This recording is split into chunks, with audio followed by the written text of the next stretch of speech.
society again, that by the time I was 26, I had a mental breakdown.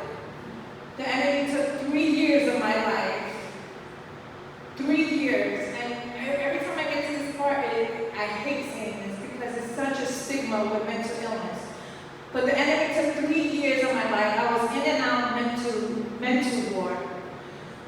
And even in the mental hospital, the psychiatrists, the doctors, I wasn't in my right frame of mind. And they could have helped me because I was battling saying, these people did this to me, but they just looked at me like I was crazy. And because of that, I lost my children. From losing my children, because I didn't know how to deal with it, I turned to drugs for 8 months, which helped me to become homeless, separated from my children, separated from my husband.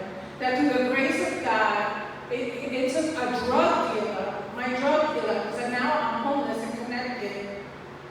And I know God was with me and through the whole process. Because no drug dealer is going to come to you, I'm homeless, $20 in my hand for coke.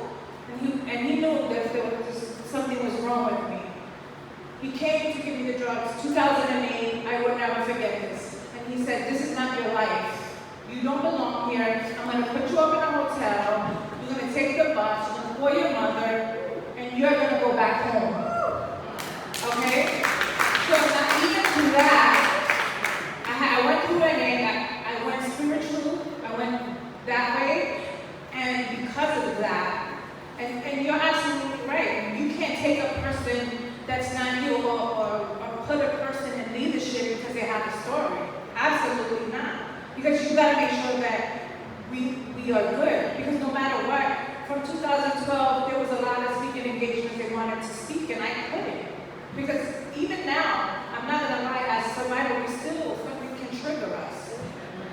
And I have to be really cautious because I'm not here to, like she said, I'm not here to force someone else to see that. I want them to see the wholeness of who I am and that they can have that. And not only that, I was 32 when I started to use drugs. Never graduated high school, always had a good job, thank you, Lord. But through all of that, from 2008, I got cleaned. 2009, I got restored with my husband and my youngest daughter. I went to school, got a college degree,